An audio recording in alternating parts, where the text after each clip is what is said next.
السلام علیکم ورحمۃ اللہ وبرکاتہ۔ پیارے ناظرین، سورج گرہن کیا ہے؟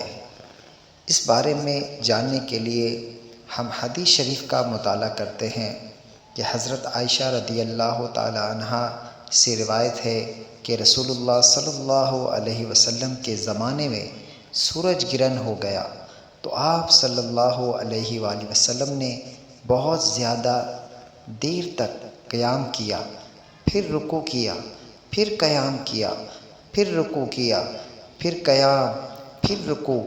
آپ صلی اللہ علیہ وآلہ وسلم فارغ ہوئے تو سورج روشن ہو چکا تھا۔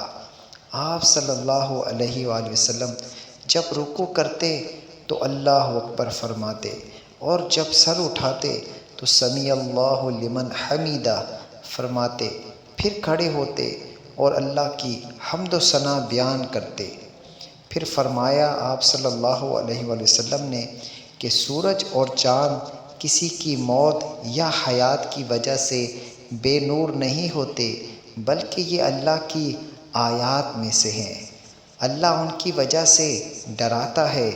جب تم گرہن کو دیکھو تو اللہ کا ذکر کرو یہاں تک کہ وہ روشن ہو جائے۔ اس کا حوالہ صحیح مسلم شریف میں موجود ہے۔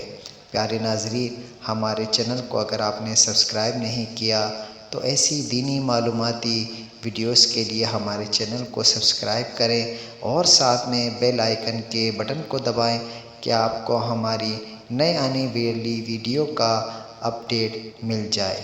والسلام علیکم ورحمۃ اللہ وبرکاتہ۔